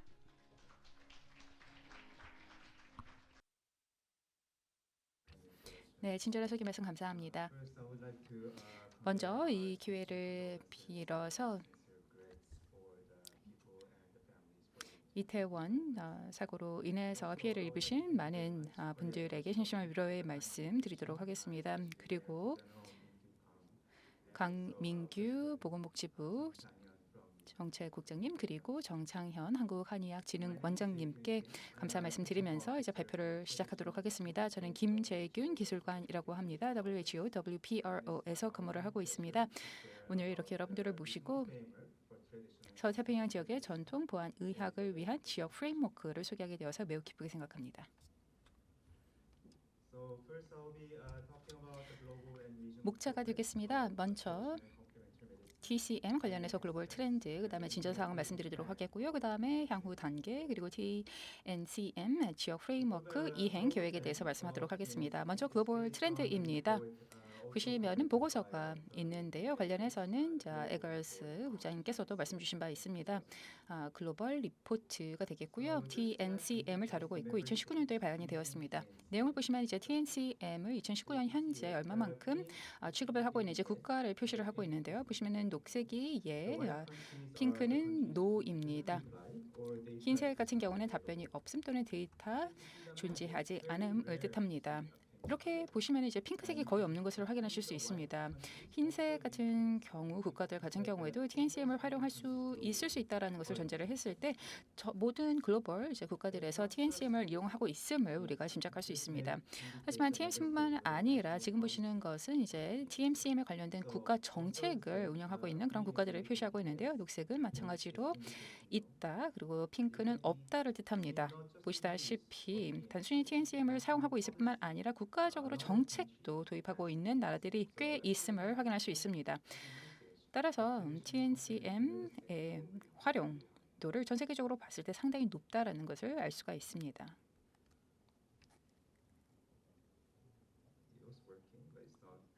네, 앞서서는 잘 작동했는데요. 이제는 작동을 안 하네요. 다음 슬라이드 보여주시기 바랍니다. 이제 제대로 작동이 되는 것 같습니다. 감사합니다. 네, 지금 보시는 장표 또한 앞서 안상영 기술관님 슬라이드에도 포함이 되어 있었는데요. 다시 한번 간단히 보도록 하겠습니다. 보시면은 TNCM 관련해서 많은 진전이 있음을 확인할 수 있습니다. TNCM 관련해서 그 진전 속도가 빠르지 않구나라고 생각하실 수도 있는데요. 실제로 보시면 그렇지 않습니다. 왼쪽 상단의 바 차트를 보시면은 지금 현재 국가 정책을 갖고 있는 그런 나라들이 있는데 99년 현재에는 25개 국가였다라면 2018년도 현재에는 98개 국가에서 TNCM 관련한 국가 정책을 보유를 하고 있습니다. 그리고 생약 관련해서 규제를 갖고 있는 회원국 수를 보시면은 네, 보시는 것은 이제 우측 상단의 바 차트가 되겠는데요. 총 99년에는 65개 국가에서 2018년 현재 124개국으로 증가한 것을 알 수가 있습니다. 단 20년 만에 거의 그 숫자가 2배로 증가한 것이죠. 네, 그리고 또 TNC에 관련한 국가 부서 또는 부처를 갖고 있는 회원국들의 수를 이제 왼쪽 좌측 하단 바 차트를 통해서 확인하실 수 있고요. 그 다음에 또한 제조 관련 기준을 마련하고 있는 회원국의 수를 보더라도 해가 거듭할수록 증가하고 있는 것을 알 수가 있습니다. 자, 다음 보시는 것은 TNCM 관련 서태평양 지역 전략입니다. 해당 내용을 바탕으로 해서 서태평양 지역에서 지난 10년 동안의 TNCM을 다뤄왔습니다. 5가지의 전략적인 목표가 소개되어 있는데 보시면 이제 전 세계의 전략 목표가 크게 다르지 않습니다. 보시면은 안전하고 유효성 있는 전통 의학을 육성한다. 그리고 안전한 접근 효과적인 전통 의학을 촉진한다 등등 나와 있습니다. 네, 보시면은 또 TNCM 관련된 개선도를 보실 수가 있습니다. 2010년, 2020년을 비교를 하고 있습니다. 국가 정책을 보시면은 2010년 현재 17개 국가들이 이제 서태평양 지역에서 국가 정책을 갖고 있었다라면은 2020년에 23개로 증가하였고요. 그다음에 TNCM 관련해서 국가 부서가 있는 그런 국가들도 10에서 11로 증가한 것을 알 수가 있습니다. 지금 보시는 것은 이제 TNCM 관련 제품 과 관련된 데이터가 되겠습니다. 네, GMP 같은 경우도 10에서 14로 증가를 하였고요. 그다음에 국가 규제라던가 또한 보유를 하고 있는 국가가 18에서 21로 증가를 하였고요. 또 제품 등록 시스템을 갖고 있는 나라들 13, 그다음에 PB 시스템을 국가 정치 차원에서 갖고 있는 나라들도 14에서 15로 증가하였고요. 또 약전을 보유하고 있는 국가들도 이렇게 증가한 것을 알 수가 있습니다. 이렇게 개선이 있는 지역도 또 부분도 있습니다만 TNCM 관련한 의료진의 발전을 보시면은 그 발전 속도가 더딘 것을 알 수가 있습니다. 보시면은 정식 교육 또는 트레이닝 시스템을 갖고 있는 국가들 같은 경우는 14로 정체되어 있고요. 그다음에 전문 협회가 있는 경우도 이제 17에서 15로 2개 줄어든 것을 할 수가 있습니다. 그리고 규제 같은 경우에도 이제 19에서 21로 약간 증가한 것을 알 수가 있습니다. 관련해서 여러 가지 조치가 이행이 되었습니다. WHO, WPRO는 각국 사무소들 그리고 본부 차원에서 많은 협력을 단행을 하고 있습니다. 여기에서 몇 가지만 제가 이제 강조해서 말씀드리고자 할 텐데요. 보시면은 아주 강력한 한국과의 파트너십을 자랑하고 있습니다. 한국의 경우는 참고로 말씀드리자면 상당히 중요한 파트너로서 2020 전략을 이행하는 데 있어서 상당히 많은 도움이 되었습니다. 특히나 MFDA 그리고 WHO, CC, 니컴이라던가 경희대, 그리고 키움 등등이 상당히 중요한 파트너십을 보여주셨습니다. 지금 보시는 것은 그 중에 하나의 프로젝트가 될 텐데요. MFDA 그리고 한국의 보건복지부와 함께 파트너십을 바탕으로 그리고 여기에는 또 니컴도 함께 파트너십을 바탕으로 해서 추진했던 프로젝트가 되겠습니다. 내용을 보시면은 이제 함께 캄보디아, 몽고, 베트남, 라오스, 필리핀 그리고 말레이시아 랩 교육 프로그램을 제공한 것을 알 수가 있습니다. 단순히 이제 랩 교육만 아니죠. 물론 일단 랩 관련해서는 상황 분석이라든가 카파 분석을 실시를 하였고요. 그리고 해당 국가에 여러 가지 트레이닝을 제공을 하였습니다. 현장 랩 트레이닝도 제공을 하였고 관련해서는 이제 MFDA가 많은 지원을 주셨습니다. 그리고 또 대구의 니컴에서도 교육을 제공을 해주셨습니다. 다시 한번 이런 소중한 기회를 저희 회원국들에게 제공해 주신 데 대해서 관련 기관들에게 감사 말씀드립니다. 필리핀 그리고 말레이시아 같은 경우에는 이제 팬데믹으로 인해서 온라인으로 저희가 원격 교육을 제공을 했어야 했습니다. 이를 위해서 이제 이 코스를 제공을 했는데요. 랩 역량 강화를 통한 TM QC 향상이라는 제목으로 저희가 이 코스를 제공을 하였습니다. 이를 이제 공식의 WHO 위프로 코스로 내년도부터 또 제공할 예정에 있습니다. 본격 론칭이 되게 되면 많은 분들께서 코스를 접근해서 들으실 수 있지 않을까 생각을 합니다. 관련해서는 저희가 코스를 론칭하면 다시 한번 공식적으로 발표할 예정에 있습니다. 저희는 다양한 또 과제 해결을 위해서 노력을 하고 있습니다. 그리고 덕분에 이제 TNCM 시스템을 더욱더 그 역할이 증가하는 것을 볼 수가 있었습니다만 그럼에도 불구하고 여러 가지 이슈 또는 도전 과제가 존재를 합니다. 일단 UHC에 있어서의 TNCM 역할 같은 경우는 아직도 국가 정책상 잘 정립이 되어 있지 않은 경우가 많이 있습니다. 물론 국가에 따라서 정의를 하고 있는 경우는 있습니다. 국가 정책으로서 전통 그리고 보안 이야기 무엇인지 뭐 한국과 같은 나라에서는 정의를 하고 있죠. 그럼에도 불구하고 많은 국가들이 여전히 관련 정의를 아직 내리지 않은 경우를 많이 볼 수 있습니다. 또 이번을 보시면은 TNCM 서비스 관련해서 안전성, 질, 그다음에 효과 관련해서 일관성이 부족한 문제가 있습니다. QA라던가 안전성 그리고 유효성이라는 것은 상당히 중요합니다. 왜냐 잠재적으로 인구에게 리스크가 가할 수 있기 때문입니다. 세 번째는 이제 TNCM 서비스 관련한 접근성이 되겠습니다. 이는 이제 1차 보건 의료 시스템과도 관련이 있고요. 그다음에 TNCM의 UHC와도 관련이 있다라고 보시면 되겠습니다. 네 번째는 증거 부족, 그다음에 비용 효과성이 문제가 되겠습니다. 일부 TNCM 진료라던가 또 중재 같은 경우에는 이런 문제가 있는데요. 관련해서는 이제 뒤로 가서 다시 한번 말씀드리도록 하겠습니다. 향후 단계입니다. 앞으로의 진전을 계속해서 해 나가야 될 것이고요. 그 다음에 말씀드렸던 이슈라든가 도전 과제를 신속히 해결을 해야 된다 생각을 합니다. 그리고 비전 그리고 전략이 필요합니다. 전통 그리고 보안 의학을 통한 서태평양 보건 웰빙 달성 지역 프레임워크라는 것이 있는데요. 이 문건 같은 경우에는 진호 팀장님께서도 잠깐 언급을 해주셨습니다. 그리고 TNCM 글로벌 전략에도 반영이 되어 있습니다. 지금 보시는 것은 이제 발간이 되어 있는 보고서가 되겠는데요. 작년 10월에 저희가 이제 지역 회의를 개최를 하였고요. 바탕으로 이제 보고서를 올해 7월 발간을 하였습니다. 구글에서 해당 제목을 입력을 하시면 WHO 링크를 타고 다운로드 받으실 수 있습니다. 자, 이 지역 프레임워크의 목적을 보시면은 TNCM의 중요성, 그다음에 기여를 재확인하는 것으로 되어 있습니다. 보편적인 의료 보장이라던가 또 보건 그리고 웰빙을 위한 기여가 되겠고요. 그다음에 앞으로 향후 10년간의 계획을 담고 있습니다.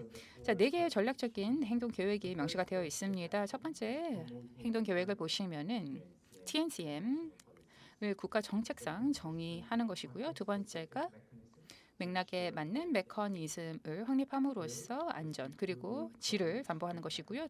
세 번째는 바로 평등한 접근 그리고 마지막 네 번째는 기록 그리고 증거 확보가 되겠습니다. 하나하나 좀 자세히 살펴보도록 하겠습니다. 첫 번째 전략 목표 1이 되겠습니다. 여기에서도 앞으로의 협력 그리고 지금까지의 협력이 상당히 중요하다라고 생각을 합니다. 다행스럽게도 지금까지는 다양한 파트너들 그다음에 이해 당사자들과 함께 전통의학 관련해서 많은 협력을 할 수가 있었습니다. 또 줌을 통해서 참석하시는 분들도 많이 계실 텐데요. 함께 해주신 파트너 여러분들께 감사 말씀드리고요. 혹시라도 여러분 소속 기관에서 관심 있는 분야가 있다라고 하신다라면 저희에게 알려주시면 감사하겠습니다. 저희가 아주 기쁜 마음으로 여러분들과 앞으로 향후 미래 협력을 할 수 있도록 자리를 마련하도록 하겠습니다. 자, 다시 전략적인 행동 계획 1 보시면은 말씀드렸다시피 이제 국가 정책의 TNCM을 정의하고 육성하는 것이다라고 볼 수가 있겠는데요. 아직도 많은 국가들이 정책적으로 TNCM을 정의를 정립하지 않은 그런 국가들이 있습니다. 그래서 이를 해결하고자 노력을 하고 있습니다. 이미 정의를 정립하고 있는 그런 국가들 같은 경우 그 기간이 너무 오래되었거나 뭐 30년 전에 내린 정의다. 그랬을 경우에는 저희가 기술적인 서포트를 제공함으로써 이를 좀 업데이트하도록 지원을 하고 있습니다. 그렇게 함으로써 TNCM이 훨씬 더 1차 보건의료 시스템 그다음에 UHC에 기여를 할 수 있도록 하고자 합니다. 두 번째입니다. 맥락에 맞는 메커니즘을 강화함으로써 안전 그리고 질을 향상한다라고 되어 있는데요. 이는 규제 강화 또는 규제 시스템 강화와도 관련이 있습니다. 맥락에 맞는 메커니즘이라고 되어 있는데 이를 좀 강조해서 말씀드리고자 합니다. 여기서 왜 맥락에 맞춰야 하느냐? 사실 TCM의 현황을 살펴보시면은 서태평양 지역 같은 경우 그리고 또 마찬가지로 글로벌하게도 보면은 상당히 다양합니다. 국가별로 아주 강력한 TNCM 시스템을 갖고 있는 경우도 있고 그리고 국가 보건 시스템에 잘 통합이 되어 있고 뭐 6년제 교육 과정과 함께 면허 제도라던가 또 평생 교육이라던가 또 박사학위 과정이라던가 또 아주 강력한 또 규제 시스템을 국가 정책상 도입해 운영하는 그런 국가들이 있습니다. 또한 의약품 관련해서도 마찬가지죠. 반면에 또 다른 국가들을 보시면은 어떠한 시스템도 존재하지 않는 경우도 있습니다. 국가 정책도 전무하고 최소한의 메커니즘도 없어서 품질 그리고 TNCM의 안전성을 담보하지 못하는 경우도 있습니다. 그렇기 때문에 국가별로 우리가 차별화된 그런 접근 방법이 필요하지 않나 생각을 합니다. 그럼에도 불구하고 목표는 하나입니다. 바로 안전성 그리고 유효성을 강화하는 것입니다. 전 세계 TNCM 관련된 안전성 그리고 유효성을 담보하는 것이죠. 신진호 팀장님께서도 발표 중에 말씀을 해주셨습니다. 이를 위해서 저희 같은 경우에는 전 TNCM 모듈을 개발을 하였습니다. 이를 바탕으로 글로벌 벤치마킹 툴로서 활용을 하고 있는데요. 관련해서 WHO 사무국 그리고 각국 사무소 측에 감사 말씀드립니다. 네, 필리핀 FDA에서도 적극적으로 참여를 해주셨는데요. 이 기회를 빌어서 다시 한번 감사 말씀드립니다. 앞으로 사모아라던가 다른 회원 국가들에게도 이를 저희가 도입할 예정이 있습니다. 해당 툴을 바탕으로 해당 국가들의 그런 TNCM 관련 규제 또는 정책을 저희가 객관적으로 평가할 수 있다 생각을 하고요. 이를 바탕으로 해서 필요한 제도적인 발전 계획을 수립할 수 있을 것이고 해당 계획을 바탕으로 해서 TNCM 관련된 규제를 제대로 구축할 수 있을 것이다 생각을 합니다. 단순히 이제 TNCM 제품뿐만 아니라 TNCM 또 의료진 또 시술 관련해서도 마찬가지라 생각을 합니다. 세 번째 전략 행동 계획이 되겠습니다. 보시면 이제 TNCM 서비스에 대한 보편적 형평성 강화가 되겠습니다. 1차 보건의료 시스템, 그다음에 UHC와도 관련이 있는 내용입니다. TNCM은 아주 잠재성이 크다라고 생각을 합니다. PHC, 그다음에 UHC를 강화하는 데 있어서 많은 잠재성을 갖고 있습니다. 이를 위해서는 하지만 전제 조건이 있습니다. 첫 번째, TNCM 같은 경우 국가 정책 또는 국가 보건의료 시스템에 편입이 되어야 될 것이고요. 그리고 또 질, 그리고 안전성, 유효성이 담보가 되어야 될 것입니다. 현재 상황을 서태평양 지역에서 살펴보시면은 국가들 중에는 TNCM을 1차 보건의료 시스템에 통합해서 운영하는 경우가 있고요. 그다음 관련된 보건 시설이라던가 기반을 갖추어놓은 국가들이 있습니다. 하지만 이러한 시스템이 갖춰져 있지 않은 그런 국가들을 보시더라도 TNCM이 적극적으로 활용되는 것을 볼 수가 있는데요. 대표적인 예로 특정 국가명을 말씀드리지는 않겠습니다만 서태평양 도서 국가 중에 하나가 되겠는데 정신건강을 위해서 사실 해당 국가에는 정신과 전문의가 한 명밖에 계시지 않습니다. 그렇기 때문에 정신병 환자들의 99%는 사실 이러한 TCM에 의존할 수밖에 없습니다. 그렇기 때문에 TCM의 경우에는 이런 국가들 같은 경우에 UHC 그다음에 PHC에 적극적으로 통합되어야 된다 생각을 합니다. 자, 마지막으로 리서치 관련해서 말씀드리겠고요. 그다음에 증거 기반의 TCM에 대해서 말씀드리도록 하겠습니다. 루디 예거스 국장님께서도 이제 말씀을 해주셨습니다만 첫 번째 도전 과제로서 국장님께서 말씀 주신 내용이 많은 회원국들이 TCM 관련해서 증거가 부족하고 또 리서치가 부족하다라고 얘기를 했다라고 말씀을 전해주셨습니다. 안상영 기술관님께서도 잠깐 말씀해 주셨는데요. 코로나19 관련해서는 사실 1,000개 넘는 임상 시험이 등록이 되어서 운영이 되었습니다. 그리고 펍메드의 에큐펑처를 입력을 해보면은 사실 수천 개의 관련 논문을 보실 수가 있습니다. 그래서 증거가 없는 것은 아닙니다. 그러나 국가별로 TCM이 근거가 없는 국가들이 있다라는 것이죠. 그런데 만약에 안전이라던가 유효성 관련해서 증거가 없다. TNCM 중재 그리고 시술 관련해서 이러한 데이터가 존재하지 않는다. 그랬을 경우에는 문제가 될 수 있습니다. 증거를 바탕으로 해서 국가 보건 의료 시스템에 통합이 될 수가 있고요. 그다음에 CPG가 마련이 될 수 있는 것이죠. 그리고 국가 의료 보장 시스템에도 포함이 될 수 있는 것입니다. 리서치 관련해서 이제 얘기를 하다 보면은 일부 회원국에서는 이런 얘기를 합니다. 우린 뭐 관련 시설도 없고 또 인적 자원도 없습니다.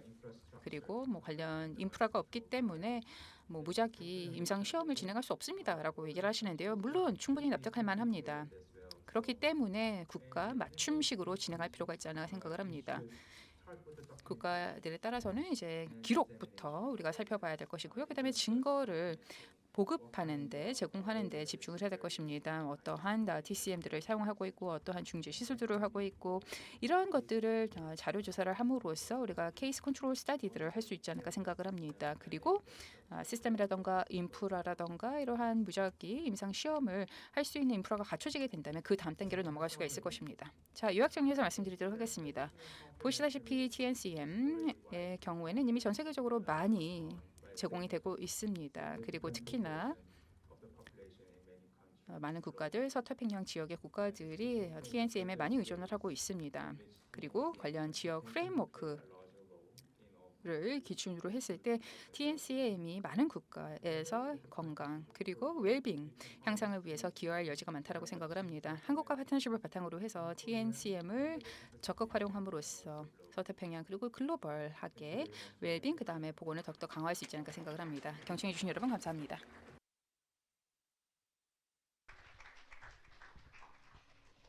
네, WHO 전통 보안의학 전략 마지막 발표까지 마쳤습니다. 이어서 앞서 발표를 해주신 연사분들과 함께 질의응답 시간 가질 텐데요. 연사분들 그대로 자리에 계셔주시면 되고요. 먼저 현장에 계신 분들 질문 있으시면 손 들어주시면 되겠습니다. 저희가 마이크 전달 드리겠습니다.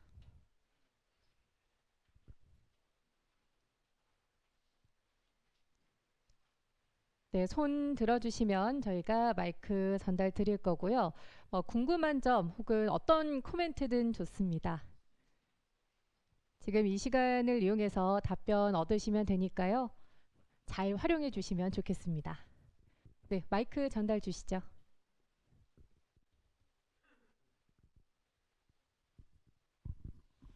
네, 먼저 저는 한국한의학진흥원의 해외 진출팀의 남효주 팀장입니다. 오늘 이렇게 뜻깊게 WHO에서 진행하고 있는 사업들에 대해서 알게 돼서 발표해 주신 분들께 감사 말씀드리겠습니다.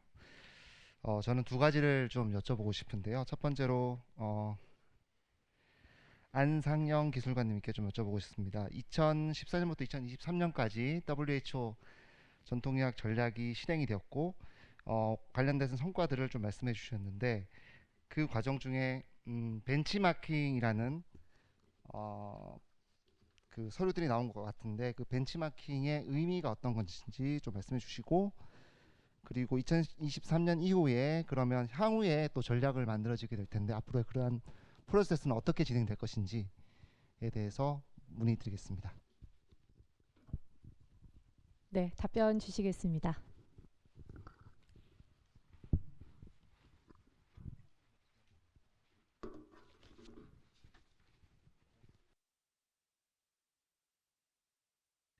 네, 어떤 언어로 답변을 드리는 게 더 편하실지 모르겠습니다. 한국어요. 네, 한국어로 답변 드리겠습니다. 네, 남효 팀장 질문 감사합니다. 일단 어떻게 새로 개발될지에 대한 부분부터 말씀드리면 아마 그 힌트가 앞서 2002년, 2005년 전략에서 그 다음 전략으로 넘어가는 이제 현재 전략으로 넘어가는 그 과정이 중요할 것 같은데요. 결국에는 뭐 우리가 한다고 되는 게 아니라 이제 회원국들이 뭐 새로운 전략이 필요하다 또는 현재 거를 뭐 유지하자 뭐 연장하자 이런 의사들이 종합적으로 모여서 그걸 하나 결정을 해서 WHO DG에게 전달을 하면 그거에 맞춰서 저희가 움직일 것 같습니다. 그래서 그런 과정에서 지금 순서대로 밟아가고 있는 것이고 뭐 기술적으로는 뭐 그러니까 글로벌 서베이 등이 이제 진행될 수 있겠죠. 그래서 현재 상황을 평가해야 되니까 그런 형태로 진행될 것 같고 벤치마크는 약간 조금 설명이 필요한데 기본적으로 이제 가이드라인까지 레벨은 아니지만 기존에 있었던 그런 다양한 프랙티스들이, 그러니까 전통의학들을 좀 최소한의 수준으로 교육이라든가 뭐 아니면 시술할 때 필요한 최소한의 범위를 그냥 설정하는 정도다. 약간 뭐 소개라고 하면 좀 심하고 소개보다는 좀 더 높은 거지만, 그래서 이 정도는 리퀘어먼트가 있어야 되지 않느냐, 그런 거에 대한 설명하는 자료라고 볼 수 있습니다. 감사합니다. 네, 두 질문에 답변이 되신 것 같고요. 또 질문 있으시면 손 들어주시면 되겠습니다. 네, 앞쪽에 마이크 전달해 주십시오. 네, 저희 동시 통역이 제공되고 있으니까요. 편하게 말씀 주시면 되겠습니다. 네, 한국말로 질문하겠습니다. 그 이 TNCM 관련해서 증가하고 있다고 프랙티셔널도 많아지고 있는데 트레이닝이나 에듀케이션을 공식적으로 하는 데는 14개밖에 없고 증가 추세는 아니라고 하는 데이터를 보면서 제가 궁금증이 하나 생겼는데요.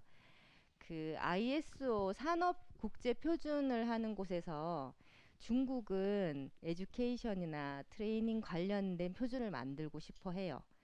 그렇지만 이제 주된 국가들은 자국의 교육 제도가 있고 의료 제도가 다 다르기 때문에 인터내셔널하게 표준 교육 시스템이 만들어진다는 거 무리가 있다라고 해서 반대를 하고 있습니다. 그런데 제가 이제 이 자료를 보니까 시장 수요가 있겠다는 생각이 들었어요. 그러니까 의료인들은 굉장히 많은데 스스로 자국 내에서 교육 시스템을 갖고 있지 않은 경우는 어떻게라도 수입을 해서라도 교육을 시켜야 되니까요. 그 인터내셔널하게 표준 교육 시스템이 있으면 가져다 쓰기 좋지 않을까 하는 생각을 할 것 같아요. 그런 수요들이 굉장히 많고 한국, 중국, 일본이나 호주 같이 자체 내 시스템이 있는 곳은 그런 게 인터내셔널하게 있으면 자국의 교육이 또 방해가 되기 때문에 또 반대할 수도 있고 WHO는 ISO 리에종입니다. 그래서 혹시 전통의학 관련된 국제 표준에서 지금 다시 이슈가 되고 있는 게 교육 트레이닝이거든요. 서비스 관련된 것도 있고요. 혹시 거기에 대한 어떤 의견이 있으실까 해서 질문드립니다. 네, 김재균 기술관님께서 답변 주시면 될까요? 네, 질문 감사드립니다. 그 교육 표준에 대해서는 혹시 본부 쪽에서 그 진행되고 있는 바가 있으신지요? 저희는 이제 그 표준이나 스탠더드 놈 같은 경우는 이제 지역 사무소보다는 본부 쪽에서 많이 하시고 계셔가지고요. 근데 질문하신 거에 대한 답변을 간략하게 이제 그 지역 사무소 차원에서 드리자면은 그런 교육 표준이 존재를 하고 이제 그게 강제성만 없다면은 레퍼런스를 사용할 수 있다면은 굉장히 다른 국가들의 도움이 될 수 있다고 생각을 합니다. 왜냐하면 국가들에서 이런 에듀케이션 시스템, 그 포멀 에듀케이션 시스템을 만들 때 약간 좀 참조를 하고 싶어하는 부분들이 많이 있어요. 그리고 이제 우리나라나 뭐 이렇게 중국이나 아니면 이제 호주 같은 경우는 좀 굉장히 특이하게 중의학에 들어와서 그 시스템이 만들어진 케이스인데 그런 그 다른 국가들의 케이스들을 참조를 하면은 훨씬 더 좀 수월하게 자국 내 시스템도 만들 수 있으니까요. 근데 이게 굉장히 좀 사실 그 포멀 에듀케이션 시스템 같은 경우에는 굉장히 그런 사회적인 좀 어려움이 있는 것 같습니다. 이제 우리나라 같은 경우에는 의료 이원화로 이제 의사가 있고 한의사가 있고 이게 동등하게 6년제 시스템을 교육을 받고 있지만 이제 다른 국가들에서는 의료인들과 그 전통의학 의료인들 간의 그런 갈등, 그 정부 내 그런 그 우선순위, 이제 뭐 이런 문제들이 또 있거든요. 그래가지고 이제 그게 하나의 좀 장애물이 되는 것 같고요. 네, 이제 그 정도로 답변을 드리겠습니다. 혹시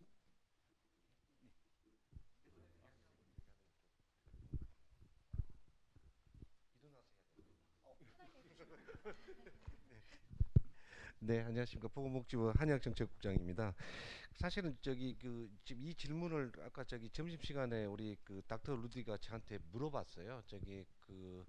이런 그 전체적인 표준화에 대해서 국제적인 움직임에 대해서 한국 정부의 입장이 뭐냐, 생각이 뭐냐 이렇게 물어봤는데 너무 복잡한 이야기여서 아까 다 이야기 못했는데요.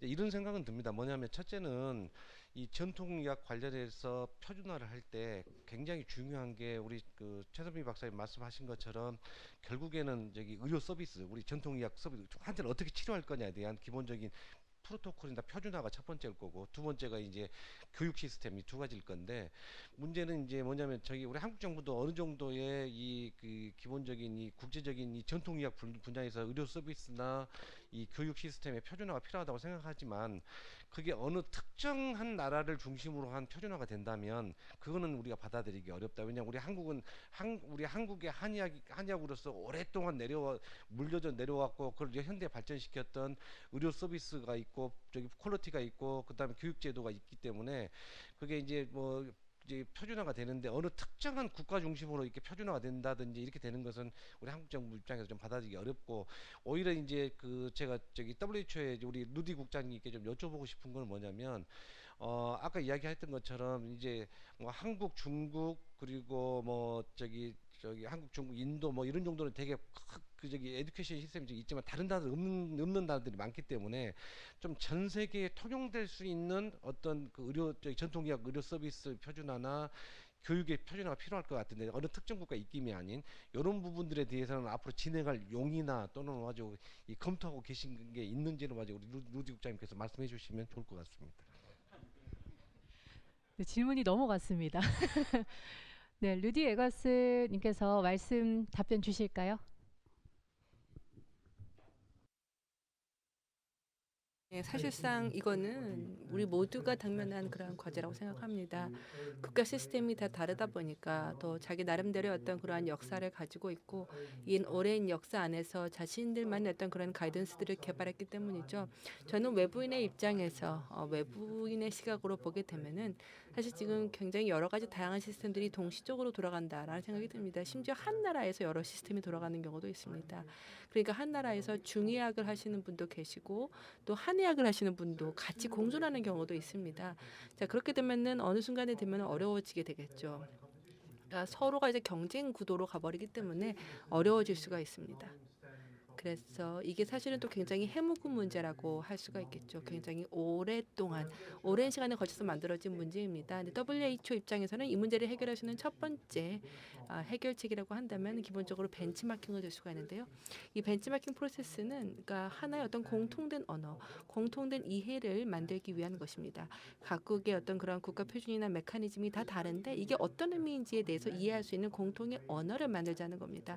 그래서 서로를 이해할 수 있는 공통의 이해와 공통의 언어가 있게 되면 그 다음에는 뭐가 비슷한지 뭐가 다른지를 파악할 수가 있게 되는 것이죠. 그래서 뭐가 비슷한 부분에 대해서는 서로 커뮤니케이션 할 수 있고 차이점에 대해서 보다 명확하게 이해할 수 있다는 겁니다. 그래서 제가 볼 때는 앞으로 100년이 지나게 되면 하나의 공통된 시스템이 만들어지지 않을까. 하지만 그렇게 되기까지는 많은 시간이 걸릴 수가 있다라는 것이죠. 그리고 사실은 많은 그런 긍정적인 기운들이 같이 나와야 가능하다고 생각합니다. 그래서 일단은 우리가 어떤 의미이냐 이 공통의 언어를 먼저 만드는 것이 중요하다고 생각합니다. 감사합니다. 네, 답변 잘 들었습니다. 네, 또 질문 사항 있으신가요? 네, 저 뒤쪽에 마이크 전달 주시면 되겠습니다.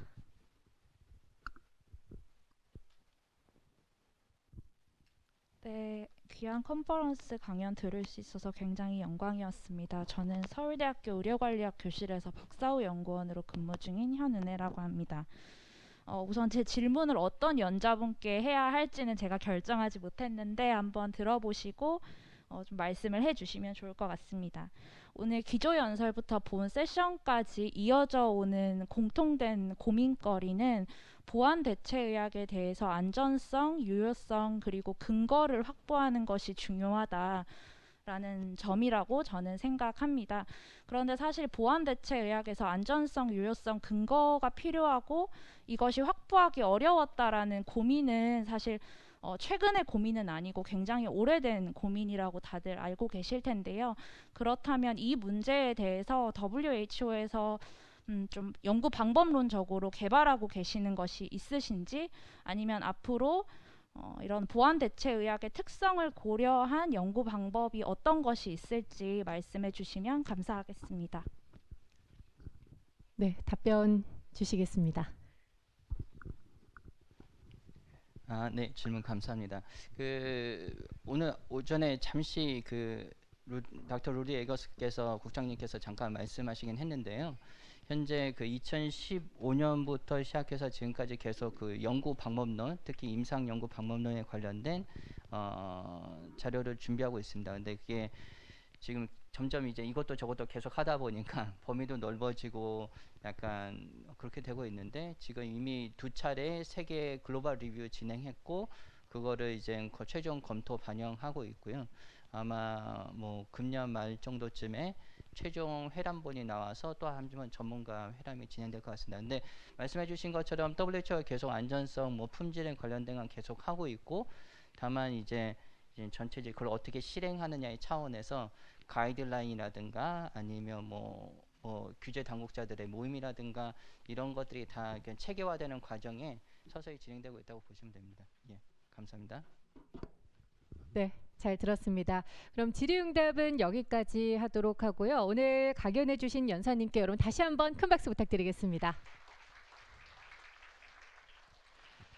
네, 그럼 이것으로 2022 글로벌 전통의학 협력을 위한 국제 컨퍼런스 WHO의 전통 보안의학 전략 세션 모두 마치도록 하겠습니다.